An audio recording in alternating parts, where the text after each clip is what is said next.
நீங்கள் பார்த்துக் கொண்டிருப்பது உங்கள் விஜய்.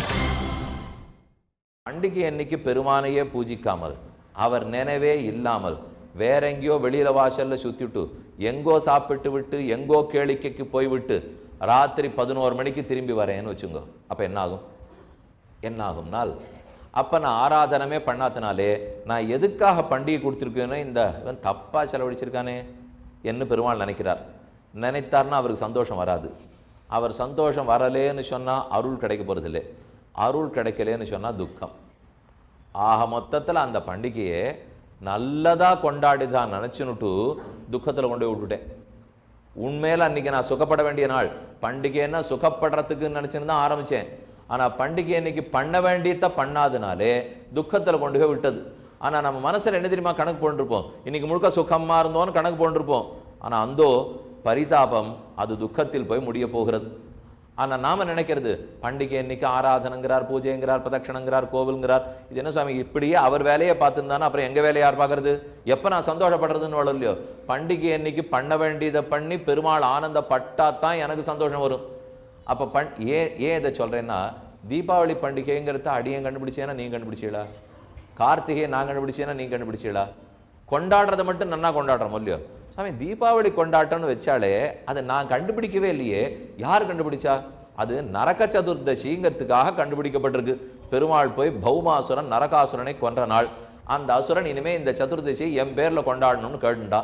சரின்னு பெருமாள் ஏற்பாடு பண்ணிட்டார். அன்னிலேருந்து இன்ன வரைக்கும் அனுபவிச்சுட்டு இருக்கோம். தீபாவளி அன்னைக்கு ரொம்ப நன்னா புத்தாடை வாங்கி கட்டிண்டேன். ஆனால் தீபாவளி பண்டிகை எதுக்காக கொண்டாடப்படுறது நான் கேட்டுக்கவே இல்லை. என்ன ஆகும் இப்போ? நான் தீபாவளியை கொண்டாடாமல் நானா ஒரு பண்டிகையை கண்டுபிடிச்சு கொண்டாடினேன்னா கூட தப்பு சொல்ல வேண்டாம். அது கூட நேர்மையில கூட ஒத்துணுடலாம். நான் கொண்டாடுறது சாஸ்திரம் சொன்ன பண்டிகையை, ஆனால் அது எதுக்கு சொல்லியிருக்கோ அதை நான் தெரிஞ்சிக்கவே இல்லை. அந்த பண்டிகை அது எப்படி கொண்டாட சொல்லித்தோ அப்படி நான் கொண்டாடவே இல்லை. என்னிட்டத்து கொண்டாடிட்டேன். அப்புறம் எப்படி எனக்கு சுகம் கிடைக்கும்? கணக்கே தப்பா போச்சு பார்த்தீங்களா? தீபாவளியும் கார்த்திகை பண்டிகையும் சாஸ்திரம் எனக்கு கொடுத்த பண்டிகை. அப்போ நான் அதை கொண்டாடுறேன்னா அது எதுக்குன்னு நான் தெரிஞ்சுக்கணும். அது எப்படி கொண்டாட சொல்லியிருக்கோ அப்படித்தான் நான் கொண்டாடணும். என்னிட்டத்துக்கு நான் கொண்டாடி விட்டு சாஸ்திரம் சொன்ன சுகம் எனக்கு கிடைக்கலையேன்னு எப்படி கிடைக்கும்? அதன்படிக்கு அதை கொண்டாடினா தான் அந்த சுகம் கிடைக்கும். ஆக நன்கு சுகப்படலாம். பண்டிகை அன்னைக்கு சுகப்படணும்னா பகவத் ஆராதனம் புரிந்தால்தான், இறைவனை பூஜித்தால் தான் அன்னைக்கு நமக்கு சுகம் கிடைக்கும். அவர் ஆனந்தப்பட்டு அதன் மூலமாகத்தான் நாமும் ஆனந்தப்பட வேண்டும். அப்போ சாஸ்திரம் விதிச்சிருக்கு, அனுமதிச்சிருக்கு. அது தாராளமாக நமக்கு புண்ணியத்தை கொடுக்கிறது. அந்த புண்ணியத்தின் சமயத்தில் கேளிக்கையும் உண்டு, கொண்டாட்டமும் உண்டு, ஒரு லௌகிக பகுதியும் உண்டு, ஒரு வைதிக பகுதியும் உண்டு. இதில் யார் ஒருத்தன் என்ன ஆராதிக்காம தானே பண்டிகை கொண்டாடுகிறானோ, தானகம் துஷத கூரான் சம்சாரேஷு நராதமான் க்ஷிபாமி அஜஸ்ரம் அசுபான் ஞாசுரிஷ்யேவ யோனிஷு. கண்ணன் கீதையில சாதிக்கிறார், என்னையே நினைக்காமல் யார் ஒருத்தன் தனக்குன்னு பண்ணிக்கிறானோ அவனை திரும்ப திரும்ப நரகத்தில் பிடித்து தள்ளுகிறேங்கிறார். இன்னும் பண்டிகை ஆரம்பிச்சுட்டு இங்கே வேற போனோமா? அவர் சொல்லியிருக்கிறது, இப்போ பண்டிகை எனக்காக கொண்டாடாமல் போனியானால் உனக்காக நீ பண்ணிண்டியானா நரகத்தில் தள்ளுறேன்னு இருக்கார். எனக்காக ஆராதிச்சியானா ஸ்வகர்மனா தம் அபியர்ச்சிய சித்திம் விந்ததி மாணவா, அப்பதான் தான் விருப்பப்பட்டதையெல்லாம் பெறுகிறான். அப்ப பண்டிகையின் உண்மையான சுகத்தை அடைய வேண்டுமானால் செய்ய வேண்டிய முறையில் பண்டிகை கொண்டாடப்படணும். பகவான் ஆராதிக்கணும், அவருடைய ஸ்மரணம் இருக்கணும். ஆனால் நாம் துக்கப்பட்டதுக்கு தயாராக இருந்தால் நாம் இப்போ எப்படி கொண்டாடிட்டு இருக்கோமோ அதை போல கொண்டாடி கொள்ளலாம். அடுத்து இப்போ கீழே ஒரு சில வகையான பண்டிகைகளை பற்றி சொல்கிறேன். அந்த பண்டிகை எதுக்காக கொண்டாடுவோன்னு மட்டும் சுருக்கமாக சொல்கிறேன், நல்லா ஞாபகம் வச்சுங்கோ. ஏன்னா நாளை குழந்தைகள் கேட்பா, இந்த பண்டிகை எதுக்காக 2 மணி நாள் என்னை விட்டுட்டு போய் கேட்டுட்டு வந்தியோ இல்லையோ சொல்லுப்போ. அதனால் அதுக்காகவான்னு நான் தெரிஞ்சுங்க. இப்போ அந்தந்த பயனே ஒன்று தீபாவளி, பொங்கல், சித்திர வருஷப்பரப்பு, யுகாதி, விஷு, கார்த்திகை பண்டிகை, கனு பண்டிகை, விசேஷமாக இதெல்லாம் வீட்டில் கொண்டாடுறது. முக்கியமாக இதெல்லாம் வீட்டிலே. இப்போ வைகுண்ட ஏகாதசி, பங்குனி உத்தரம் இதை போல் இருக்கிறதெல்லாம் கோவிலில் முக்கியமாக கொண்டாடுறோம், வீட்டில் முக்கியம் இல்லை. இப்போ விஜயதசமி, கிருஷ்ண ஜெயந்தி, ஸ்ரீராமநவமி, ஸ்ரீ நரசிம்ம ஜெயந்தி, நவராத்திரி, விஜயதசமி கோவில் வீடு 2 இடத்துலையும் கொண்டாடி கொள்ளுகிறோம். இது தவிர ஆழ்வார் ஆச்சாரியர்களோட திருநக்ஷத்திரம் இதெல்லாம் வீட்டில் யாருமே கொண்டாடுறதில்லை, அது கோவிலில் தான் கொண்டாடப்படுகிறது. அதை தவிர எம் பிறந்த நாள், இப்போ மனைவி பிறந்த நாள், அப்பா பிறந்த நாள், அம்மா பிறந்த நாள், பிள்ளை பிறந்த நாள், போன நாள், இது யாரும் கோவிலெல்லாம் கொண்டாட மாட்டான், இதெல்லாம் வீட்டில் தான் கொண்டாடிக்கணும். அப்போ வீட்டில் மட்டும் கொண்டாடப்படுபவை, வீட்டிலும் கோயில்களிலும் கொண்டாடப்படுபவை, கோயில்களில் மட்டுமே கொண்டாடப்படுபவை, இப்படி பல வகைகள் இருக்கும் இல்லையோ. இதெல்லாம் எதற்காக? இதில் எது கண்டிப்பாக செய்யப்பட வேண்டும், எது பண்ணாலும் ஒன்றும் இல்லை, பண்ணாட்டாலும் ஒன்றும் இல்லை. பகவானுடைய அவதார தினம்ங்கிறது கண்டிப்பாக கொண்டாடப்பட வேண்டிய பண்டிகை. ஸ்ரீராமநவமியோ, ஸ்ரீ கிருஷ்ண ஜெயந்தியோ, வராக ஜெயந்தியோ, நரசிம்ம ஜெயந்தியோ அவசியம் கொண்டாடி ஆக வேண்டும். அன்னைக்கு என்ன பண்ணணுங்கிறது அப்புறம் பார்ப்போம். இந்த பண்டிகைகள் கண்டிப்பாக கொண்டாடப்படணும். இப்போ நான் பிறந்த நாளை கொண்டாட்டதுனால ஒன்றும் குற்றமாயிட போகிறது இல்லை. தாராளமாக வேண்டவே வேண்டாம். இதை ஞாபகப்படுத்தின்னு வேற பயப்படணுமா? இன்னும் நம்ம பிறந்து எல்லாரையும் பயப்படுத்தின்னு இருக்கிறது போறாதா? இது வருஷந்தோறும் ஒரு தடவை ஞாபகப்படுத்தி நீ தான் பிறந்தாராம், நீ எத்தனை வருஷமோ அப்படின்னு நினைக்க வைக்கக்கூடாது இல்லையோ. ஆகவே அதை அப்படியே விட்டுடுறது நலம். திருமண நாள் கொண்டாடலாமான்னால் கொண்டாடணும்னு, இப்போ பிறந்த நாளும் கொண்டாடணும், திருமண நாளும் கொண்டாடணும்னால் தானத்துக்குன்னு நாளாக வச்சுக்கணும். நல்லா ஞாபகம் வச்சுக்கணும். நம்ம எப்படியான ஒரு நாள் தானம் பண்ணணும். அது தினப்படியில் நம்ம பண்ணுறது கிடையாது. இந்த ஒரு நாள் அதுக்காகவான்னு இருக்கணும் இல்லையோ. இந்த நாள் வந்ததுன்னா தானம் பண்ணுவோம், பெருமாளுக்கு ஆராதனை பண்ணுவோம். ஒரு திருமண நாள் அன்னைக்கும் பிறந்த நாள் அன்னைக்கும் பூஜை நடக்கிறதா? வீட்டில் நித்திய ஆராதனை பண்ணணும் இல்லையோ. நித்திய திருவாராதனை அன்னைக்கானு பண்ணணுமே, அது நித்தியமே பண்ணணும். திருவாராதனை தான் அன்றைக்கி ஒரு நாளான்னு பண்ணணும். அன்றைக்காவது திருப்பாவும் 30 பாட்டு திருப்பலாண்டு சொல்ல வேண்டும். அன்றைக்காவது நாளை ஏழை எளிய மக்களுக்கு கொடுக்க வேண்டும். ஒரு வேதம் 10 பஞ்சாதி தெரிஞ்சதுன்னா அன்றைக்காவது இந்த 10 பஞ்சாதி சொல்ல வேண்டும். அப்போ இதை போல இருக்கிறதுக்கு தான் அந்த நாட்கள் பயன்படணும். அந்த நாள் நன்னாவான்னு பயன்படும். இது நித்தியமே சொல்ல வேண்டியது.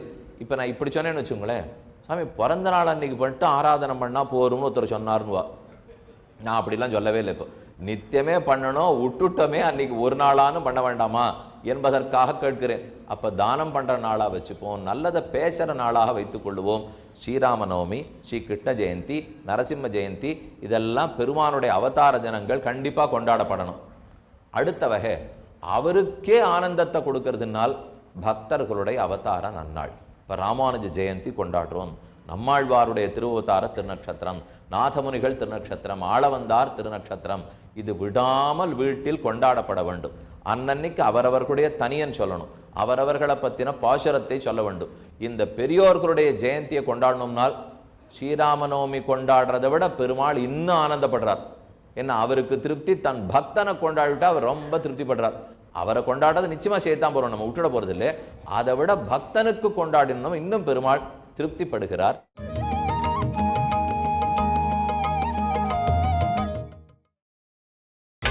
நீங்கள் பார்த்துக் கொண்டிருப்பது உங்கள் விஜய். இப்போ நமக்கு ஆனந்தப்படணும், நமக்கு மோட்சம் போகணும் அப்படிங்கிறதுக்காக கொண்டாடப்படுகிற வகை. நமக்கு இந்த லோகத்தில் நிறையா திருப்தி ஏற்படணும், சித்தி அடையணும் அப்படிங்கிறதுக்காக கொண்டாடப்படுகிற வகை. நமக்கு ஒன்றுமே வேணாம் சுவாமி, அவர் ஆனந்தமாக இருக்கணும் அப்படிங்கிறதுக்காக கொண்டாடுற பண்டிகை. இந்த இப்போ 3 வேறு மாதிரி பிரிச்சுப்போம். கீழ்ப்படி நான் இந்த லோகத்தில் நன்னா இருக்கணுங்கிறதுக்காக கொண்டாடுற பண்டிகை. அடுத்தபடி நான் மோட்சம் போகணுங்கிறதுக்காக கொண்டாட பண்டிகை. 3வது படி நான் எதையும் அவர்கிட்ட கேட்குறதா இல்லை, அவர் குழந்தைய அவருக்கு பார்த்துக்க தெரியும். இது என்ன நான் அவருக்கு ஞாபகப்படுத்தணுமா? இப்போது நாளை காத்தால என் பிள்ளை எழுந்த உடனே என்கிட்ட வந்து கீழே விழுந்து நமஸ்காரம் பண்ணி, பா நான் தான் உன்னுடைய மகன், என் பள்ளிக்கூட பணம் நீ தான் கட்டணும், எனக்கு பாடம் நீ தான் சொல்லித்தரணும், என்னை பார்த்துக்க வேண்டிய இதெல்லாம் ஞாபகம் இருக்கோ இல்லையோ இப்படின்னு கேட்டால் உடனே வைத்தியர்கிட்ட அழைச்சின்னு போனோமான்னு நான் நினைப்பேன். இப்போ ஏன்னா அவர் நேரம் எங்கிட்ட வந்து நீ தான் உங்கள் அப்பா அப்படின்னு ஞாபகப்படுத்துவாள் யாரானு. நான் பகவான்கிட்ட போய் என்னை மறந்து போயிடாதே, எனக்கு இதை கொடு அதை கொடு, உன் குழந்தைனா ஞாபகம் வச்சுக்கணும்னா இவனுக்கு இந்த நினைவை கொடுத்தவனே நான், இவன் வந்து நமக்கு வேற ஞாபகப்படுத்துறானா அவர் நினச்சிக்க மாட்டாரா? அதனால் தேவையற்ற அவருக்கு ஒன்றும் சொல்ல வேண்டிய தேவையும் இல்லை. ஆகவே இறைவனாக பார்த்து எனக்கு எது நல்லதோ கண்டிப்பாக செய்வார். இந்த பிறவியே எனக்கு தெரியாது, கொடுத்தவர் என்னன்னா பார்த்துக்க மாட்டாரா? செய்வார். அப்போ மோட்சம் உறுதியாயிடுது. நான் இருக்கிற காலத்தில் அவருக்கு ஆனந்தத்தை ஏற்படுத்தும் காரியத்திலேயே ஈடுபட போகிறேன் அப்படின்னு இருந்துட்டா அந்த நிலையில் அவன் பண்டிகையை கொண்டாட போகிறான். அப்போ நமக்கு நல்லத்துக்குன்னு பண்டிகை கொண்டாடுகிறோம் இருக்கட்டும். நமக்கு இந்த லோகம் நல்லதில்லை, மோட்சம் போகிற நல்லத்துக்குங்கிறதுக்காக பண்டிகை கொண்டாடுகலாம். அதுவும் இல்லை, அவனுக்கென்னே ஆனந்தம், பகவான் ஆனந்தத்துக்குன்னே பண்டிகை. எந்த விதத்திலையும் நாம் பண்டிகை எந்த கண்ணோட்டத்தில் வேணால் பார்க்கலாங்கிறதுக்காக சொன்னேன். கொண்டாடணும். நம்ம கண்ணோட்டம் மாறிக்கொண்டு போகலாம். நாள்பட ஆரம்பிக்கச்சே ஒரு நிலையில் இருப்போம். நமக்கே முதல்ல பக்தியோடு இருக்கிறச்சே கொஞ்சம் பதட்டமாக இருக்கும். பக்தி முதிர பதட்டமே போயிடும். அப்புறம் லோகத்தில் எத்தனையோ ஆபத்து வந்தாலும் அதெல்லாம் மனசில் படவே படாது. ஆனால் அது முதல் நிலையிலே அப்படி இருக்க முடியுமா? பக்குவப்பட தான் அந்த நிலைக்கே வருவோம். அப்போ பண்டிகையை நாம் இந்த லோகத்து நல்லத்துக்காக முதல்ல செய்ய போகிறோம், வேண்டாம் மோட்சத்துக்காக அடுத்து செய்ய போகிறோம், அவர் ஆனந்தத்துக்குன்னே 3வது செய்ய போகிறோம். இந்த 3 நிலைகளிலும் பண்டிகை கொண்டாடப்படுகின்றன. இதில் யாருக்குமே ஒரு நாஸ்திகனுக்கு கூட பண்டிகைகள்ங்கிறது நல்லது பண்ணும். அது எப்படி சுவாமி செய்யும்னால், கோழிக்க கொண்டாட்டத்தில் எல்லாருமே பங்கு கொள்கிறா பார்த்தீங்களா? இப்போ யாரெல்லாம் ஆஸ்திகாலே இல்லையோ அவர்கள் கூட பண்டிகைன்னு சொன்னால் அந்தந்த தலைவர்களோட கூட உட்காந்து கொஞ்ச நாழியான பண்டிகைக்கு நல்ல செய்தியான சொல்லுவா. இன்று தீபாவளி பண்டிகைக்காக அனைவருக்கும் வாழ்த்து தெரிவிக்கிறேன். நான் தீபாவளியை நம்புறீரானா? நான் கண்ணனையும் நம்பலை, நரகாசுரன் நம்புறேன், ஆனால் தீபாவளிக்கு வாழ்த்து சொல்கிறேன்றார். அது எப்படி கண்ணனே இல்லைங்கிறீர், நரகாசுரனே இல்லைங்கிறீர், அப்போ தீபாவளி வாழ்த்து சொன்னீரேன்னா? இல்லை, அதை மக்கள் கொண்டாடுகிறபடியால், நான் மக்களோட ஒருத்தனானபடியால் அவருக்கு வாழ்த்து சொன்னேங்கிற பாருங்க. அப்போ பெருமாள் என்ன அழகா ஒரு வலையை பின்னி வச்சிருக்காருன்னா, நீ எந்த நாஸ்திகனவனா இரு, ஆனால் நீ கடைசி பட்சம் வாழ்த்து சொல்றதுக்காகவான தீபாவளின்னு வாயை திறப்பு இல்லையோ. அப்போ அந்த தீபாவளியை 10 பேர் பட்டாசு வெடிச்சுட்டு இருக்கிறச்சே, 100 பேர் கோயிலுக்கு போயிட்டு இருக்கிறச்சே, அங்கே போயான்னு வாழ்த்து சொல்வியோ இல்லையோ, ஏதோ ஒரு விதத்தில் உனக்கு அந்த தீபாவளியோட தொடர்பு வரும். ஏதோ ஒரு விதத்தில் உனக்கும் கார்த்திகை பண்டிகையோட தொடர்பு வரும். தொடர்பு வந்தால் எதுக்காக வேணா போவோமே. இப்போ ஒரே ஒரு பாசுரம் மட்டும் சொல்கிறேன். பெரியவாச்சனம்ல ரொம்ப ஆச்சரியமாக அதுக்கு வியாக்கியானம் பண்ணியிருக்கார். திருவரங்கநாதனை பற்றி 45 பாசுரங்கள் திருமாலை பாசுரம் பாடியிருக்கார்.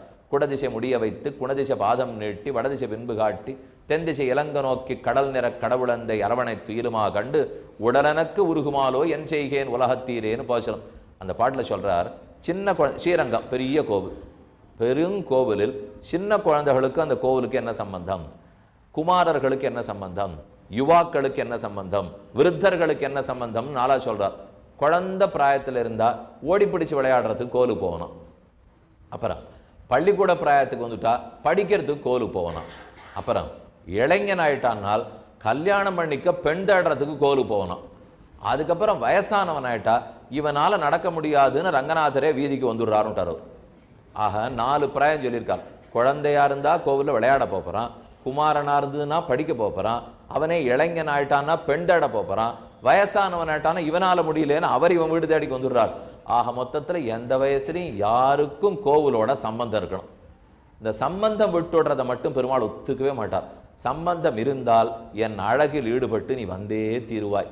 சம்பந்தத்தை முறிச்சுனுட்டியானா திருத்தறதுக்கே வழி கிடையாது அவருக்கு. அதனால ஏதோ ஒரு விதத்தில் சம்பந்தம் இருக்கணும் பாருங்க. நாஸ்திகனை கூட திருத்தி ஆகணும் இல்லையோ, அவனை திருத்தி தங்கிட்ட கொண்டு வர்றதுக்கு இந்த பண்டிகை உபயோகப்படுறது. அப்போ நாஸ்திகர்கள் பண்டிகை என்ன கண்ணோட்டத்தில் பார்க்குறா, ஆஸ்திகர்கள் பண்டிகை என்ன கண்ணோட்டத்தில் பார்க்குறா. சிறந்த பக்தன் நல்ல ஆஸ்திகன் அவன் பண்டிகை எந்த கண்ணோட்டத்தில் பார்ப்பார்.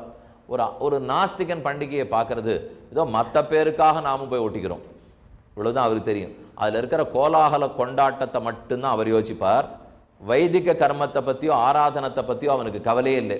ஆனால் பெருமாளுடைய சாமர்த்தியம் அந்த கோலாகல கொண்டாட்டத்திலேருந்து வைதிக கர்மா பக்கம் இழுத்துன்னு வந்துடுவார். நீ இதை மட்டும் பண்ணு போகிறோம், தொட்டுகள் இங்கே இருந்தால் அது தொடாத போயிடுமா, அப்போ இதிலேருந்து அதுக்கு கொண்டு போய் சேர்த்துடுறார். இதே ஒருத்தன் ஆஸ்திகனாகவே இருக்கான்னு வச்சுங்க, அவனுக்கு எதுக்கு இது பிரயோஜனப்படுறதுனால், நம்ம ஆஸ்திகத்தை வளர்த்துக்கணும், பக்தியை வளர்த்துக்கணும், ஆராதனம் பண்ணி இன்னும் நம்ம உயரணும், மோட்சத்தை பெருமாள்கிட்ட கேட்கணும், இந்த விருப்பத்தோட பக்தன் பார்க்க போகிறான். ஒரு சிறந்த பக்தன், இனிமேல் அவனுக்கு ஒன்றும் சந்தேகமே கிடையாது மோட்சத்தை பற்றி. அப்படின்னால் இவர் என்ன நான் கேட்டு பெருமாள் கொடுக்க போகிறாரா? கண்டிப்பாக அவர் மோட்சம் கொடுக்குறேன்னு சொல்லிவிட்டார். அப்போ இந்த பண்டிகை முழுக்க அவருக்காக, எனக்கு இதில் ஒன்றுமே இல்லை, பண்ணக்கூடிய ஒன்னொன்னும் பெருமாளுடைய ஆனந்தத்துக்காகன்னு அவர் பார்க்க ஆரம்பிக்கிறார். அப்போ நாஸ்திகனையும் திருத்தி கொன்றார், ஆஸ்திகனையும் உயர்த்தி கொன்றார். பரமாஸ்திகன் பரமபக்தனாக இருந்தால் உயரத்திலேயே பிடிச்சி வச்சு விடுறார். ஆக மொத்தத்தில் இந்த பண்டிகை எல்லா விதத்திலையும் பெருமாள் உபயோகப்படுத்துகிறாரோ இல்லையோ, அதற்குத்தான் இது தேவை ஏற்படுகிறது. வைகுண்ட ஏகாதசி, புரட்டாசி சனிக்கிழமை எந்த கோவில் பார்த்தாலும் கூட்டம், எங்கும் கூட்டம், வளைஞ்சு வளைஞ்சு வளைஞ்சு எனக்கு ஒரு அர்ச்சகரை எது கூட்டாலும் இன்றைக்கி வரவே மாட்டான். சாமி இன்றைக்கி நாங்கள் கோவிலை பார்க்கணும், நீர் கூப்பிட்டீங்கன்னா நம்மளால் வர முடியாதுன்னு இல்லையோ. அப்போது அந்த புரட்டாசி அந்த சனிக்கிழமையோ சாமி புரட்டாசி ஞாயிற்றுக்கிழமையிலே பெருமாள் அருளுவரா மாட்டாரா? இது ஒரு கேள்வி. இப்போ புரட்டாசி சனிக்கிழமை அன்னைக்கு இத்தனை கூட்டம் அவர் சொல்லியோ, புரட்டாசி வெள்ளிக்கிழமை அன்றைக்கி அவர் சேவிக்கலாமா வேண்டாமா? இல்லை புரட்டாசி ஞாயிற்றுக்கிழமை அவர் சேவிக்கலாமா வேண்டாமா? சுவாமி 365 நாள் சேவிக்கலாம், அவர் ஒன்றும் அருள மாட்டேன்னு சொல்ல. பின்ன புரட்டாசி சனிக்கிழமை ஏன் சொல்கிறோம்னால் ஏதோ ஒரு விதத்தில் ஈர்க்கணும் பாருங்க. 365 நாள் வரமாட்டான். இப்போ இந்த 3 நாள் இங்கே உபன்யாசம் போட்டிருக்காளோ இல்லையோ, நான் தலைப்பெல்லாம் தேவையான தலைப்பாக இருந்தது, தெரிஞ்சுன்னு போயிடலாம். என்ன பண்ணாலும் 2 மணி நேரத்துக்கு மேலே சொல்ல மாட்டார், 3 6 மணி நேரம் தான், அதுக்குள்ளே தெரிஞ்சுன்னு போயிடலாம். இப்போ நான் கொஞ்சம் மாத்திரேனே. முதல் 30 நாள் பண்டிகையின் முக்கியத்துவம், அடுத்த 30 நாள் உபன்யாசம், இளைஞர்களுக்கு பக்தி, அடுத்த 30 நாள் எளிய பூஜை முறை. சாமி எளிய பூஜை முறைன்ட்டு 30 நாள்ங்கிறீரே, இதில் என்ன எளிய பூஜை முறை நீங்களே கேட்க மாட்டீங்களா?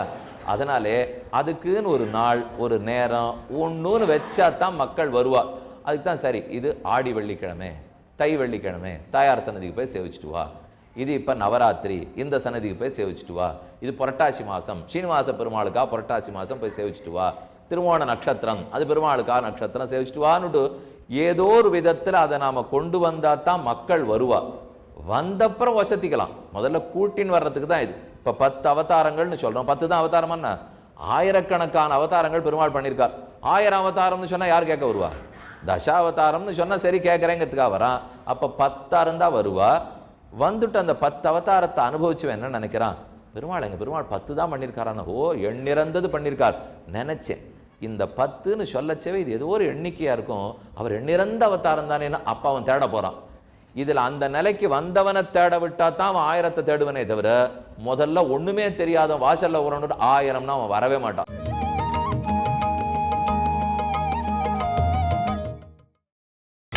நீங்கள் பார்த்துக் கொண்டிருப்பது உங்கள் விஜய். முதல்ல ஒண்ணுமே தெரியாத வாசல்ல ஒரு 1000னா அவன் வரவே மாட்டான். அதுக்காக ஓஹோ இது புரட்டாசி சனிக்கிழமை, இது தை வெள்ளிக்கிழமை, இது தீபாவளி பண்டிகை, இது கார்த்திகை பண்டிகைங்கிறது ஒரு விதிமுறை.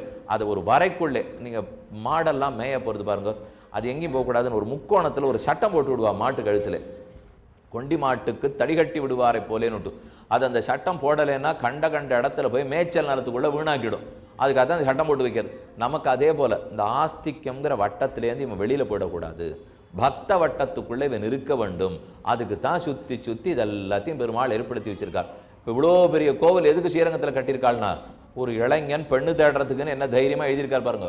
800 வருஷத்துக்கு முன்னாடி. நான் சொன்னது இன்னைக்கு எழுதப்பட்டதல்ல. 800 வருஷத்துக்கு முன்னாடி குழந்தை விளையாடுறதுக்கு, குமாரன் படிக்கிறதுக்கு, இளைஞன் பெண் தேடுறதுக்கு, வயசானவனை தேக்கி பெருமாள் வராருனால் ஏதோ ஒரு விதத்தில் தொடர்பு. அந்த சம்பந்தம் இருந்தால் தான் நாம் விட்டு பிரியாது இருப்போம் அப்படிங்கிறதுக்காக இது ஏற்படுத்தப்பட்டிருக்கு. ஆக பகவானுடைய ஜன்மம், அவருடைய சேட்டிதங்கள், ஆழ்வாராச்சாரியர்களுடைய நட்சத்திரங்கள், இவை இத்தனையுமே கொண்டாடப்பட வேண்டும். அடுத்த கேள்வி, ஒரு பண்டிகை வந்துடுச்சு. இப்போ நம்ம வீட்டில் ஒரு பண்டிகை வந்திருக்கு. அந்த பண்டிகை அன்னைக்கு நம்ம குடும்பத்துக்கு என்ன செய்யணும், நம்ம பெற்றோருக்கு என்ன செய்யணும், நம்ம உறவுக்காரர்களுக்கு என்ன பண்ணணும், நண்பர்களுக்கு என்ன பண்ணணும், நம்ம வீட்டில் இருக்கிற திருவாராதன பெருமாளுக்கு என்ன பண்ணணும், சனாதன தர்மத்துக்கு என்ன பண்ணணும், இதை பார்த்துருவோம். இப்போ ஏன்னா பண்டிகைன்னு சொல்லிட்டா யாராருக்கு என்னென்ன பண்ணணுங்கிறது இருக்கும் இல்லையோ. நம்ம குடும்பத்துக்கு என்ன பண்ணணும் சாமி, ஒன்றே ஒன்று, குடும்பத்தில் இருக்கிற அனைவரும் அன்றைக்கி இருக்காளான்னு பார்த்துக்கணும். இது ரொம்பவே முக்கியம். ஏன்னா அன்றைக்கி பார்த்து எல்லாரும் இவா இங்கே போடுறேன் அவன் அங்கே போடுறேன்னு விட்டா. முதல்ல இது சனாதன தர்மத்துக்கு அடிப்படை தேவை என்ன, அதில் பங்கு கொள்வது ரொம்ப ரொம்ப தேவை. இப்போ அந்த பங்கு இருந்தால்தான் யாரையும் ஈர்க்கவே முடியும். அங்கே இருக்கவே மாட்டேன்னு விலகி போயிட்டா ஈர்க்கிறதுக்கே வழி கிடையாது. அதுக்கு தானே தெருவா பெருமாள் எதுக்கு உட்காந்துருக்கார். இல்லைன்னா ஒரு ஸ்ரீரங்கத்தில் இருந்தால் போறாதா, ஒரு திருப்பதியில் இருந்தால் போறாதா, எங்கேயான ஒரு நகர்னு உருவாக வேண்டிதான். ஒரு பாலாஜி மந்திர்னு உடனே வந்துடுவார். ஏன் சுவாமி இவர் தான் ஒழுங்காக திருப்பதியில் இருக்காரு, அங்கே போறாதான் நாள் இல்லை, அங்கே கூட்டம் ஜாஸ்தியாக இருக்குது, நான் இங்கேயே வரேன், ஒரு நாள் அங்கே வர முடியுமோ முடியாதோ, உன் தெருக்கோடிக்கு வரேன், அப்போவான ஒரு பூவை கொண்டு கொடுக்க மாட்டியா, ஒரு வாழைப்பழம் வாங்கி தர மாட்டியா, நீ இருக்கிற இடத்துல வந்து நான் ஏற்றுக்கிறேன்னு சொல்கிறாரோ இல்லையோ. அப்போ நம்ம நோக்கி பெருமான் வருகிறார். அவருக்கு நாம் என்ன செய்ய போகிறோம், நம்ம குடும்பத்தாருக்கு என்ன பண்ணணும்னால், அந்த பண்டிகையினுடைய உண்மையான பயனை அடைவதற்காக அனைவரும் அன்று இருக்கிறார்களாங்கிறத உறுதி செய்து கொள்ள வேண்டும். ஏன்னா பண்டிகையே பெருமான ஆனந்தப்படுத்துறதுக்கு வழி, நாம் விட்டு விலகி போயிடாமல் சனாதன தர்மத்துக்குள்ள வர வைக்கும் வழி. அந்த வழியினால பயனடையணும்னா எல்லாரும் இருந்தால் தானே பயனடைய முடியும். அப்போ ஒரு குடும்பத்திலையும் மற்ற எதுக்கு இருக்கு. ஆனால் நம்ம ஒரு தப்பான பழக்கம் வச்சுருக்கோம். பிறந்த நாளுக்குன்னா வர சொல்றது, திருமண நாளுக்குன்னா வர சொல்றது, அப்பா அம்மா ஸ்ராத்தத்துக்குன்னா யாரும் சேர மாட்டா. இது ரொம்ப தப்பான பழக்கம். என் பிறந்த நாள் என் போன நாளை பற்றிலாம் இப்போ கவலையே இல்லை. இப்போ தாயார் தகப்பனார் பித்திருக்களுடைய சாத்த தினம்னா குடும்பத்தில் எல்லாரும் இருக்கணும். அன்னைக்கு சாப்பிட்டுட்டு அந்த யார் அந்தணர்களை வரிச்சிருக்கோமோ அவள் போடுற அக்ஷத்தையை குழந்தைகள் முதற்கொண்டு வாங்கிக்கணும். இதெல்லாம் ரொம்ப நம்ம குடும்பத்துக்கு நல்லது பண்ணும், அடுத்த சந்ததி எல்லாருக்குமே நல்லது செய்யும். அதனால் ஒரு பண்டிகை நாள் விட்டால் அவர் இன்னொன்று செய்வோம். அன்னைக்கு பள்ளிக்கூடத்துக்கு அனுப்பிச்சி விட்டுட்டு நம்ம எல்லாத்தையும் பண்ணி முடிச்சுட்டு 4 மணிக்கு வரச்சே வந்து நீ வாங்கிக்கோ போரும், இது நம்மளே சொல்லி வச்சுருவோம். இப்போ அவசியமே இல்லை. கார்த்தாலேருந்து ஒன்றாத்தான் இருக்கணும், கூடித்தான் இருக்க வேண்டும். எத்தனையோ நாளைக்கு கேளிக்கைகளுக்கெல்லாம் நம்ம விடுமுறை எடுத்துக்கலையா, நான் அதெல்லாத்தையும் நிறுத்திவிட்டு இதற்குத்தான் விடுமுறை எடுக்க வேண்டும். எந்த பண்டிகையாக இருந்தாலும் குடும்பத்தவர்கள் அனைவரும் ஒரு இடத்துல இருக்கமா அப்படிங்கிறத உறுதி பண்ணிக்கணும். அடுத்தது நம்ம பெற்றோரை குறித்து என்ன பண்ணணும்னால், அன்னைக்காவது அவ வேலை பழுவை நாம் எடுத்துனுட்டு நீ கோவிலுக்கு போயிட்டு வான்னு அனுப்பிச்சி வைக்கணும். இல்லைன்னா நம்மளை பார்த்து அவள் வேலை செய்தே போட்டா பாருங்க, இன்னைக்கு கவலைப்படாதே, நான் வீட்டில் தான் இருக்கேன், உன் வேலை எல்லாத்தையும் நான் பார்க்குறேன், நீ போய் சன்னிதானத்தில் போய் நீ தீபாவளி பெரிய புறப்பாடு நடக்க போகிறதான், ஸ்ரீ ஜெயந்திக்கு புறப்பாடு வச்சிருக்கா, உரியடி வேறு இருக்குது, எல்லாத்தையும் நன்னா சேவிச்சுட்டு வா அப்படின்னு அவர்களை அனுப்பிச்சி வைக்கிறோம் பாருங்க. அதுவே அவர்களுக்கு செய்யும் பெரிய தொண்டு. இன்னைக்கு பல இடத்துலையும் பேரம்பேத்தியை பார்த்துக்கணுங்கிறதுக்காக தாத்தா பாட்டி உட்காண்டிருக்கா, அவள் விருப்பப்பட்டதை செய்யவே முடியல. இது ஒரு ஆபத்தான நிலைமை. அவர்களுக்கும் இப்போ ஆசாபாசங்கள் இருக்காதா? ஆசாபாசம்னு நான் ஒன்று மற்ற உறவுக்காரால் போகிறது சொல்கிறேன். இந்த கோவிலுக்கு போனோம், அந்த கோவிலுக்கு போனோம், இந்த உற்சவம் சேர்க்கணும்னு நினச்சிட்டு இருப்பா. அதை நம்ம அனுமதிக்கலைன்னா என்ன பண்ணுவா? அப்போ இந்த நல்ல நாள்லையாவது அவா பொறுப்பை நம்ம எடுத்துனுட்டு நீங்கள் நன்னா திருப்தியாக பேச வச்சுட்டு வாங்க அப்படின்னு அனுப்பி வைக்க வேண்டும். அடுத்து உறவினர்கள், நண்பர்கள், இங்கே தான் ரொம்ப ஜாக்கிரதையாக கேட்டுக்கணும். நீங்கள் உறவுக்காரா நண்பர்களிடத்தில் என்ன பண்ணணும்? இப்போ என்ன பண்ணுறோம்?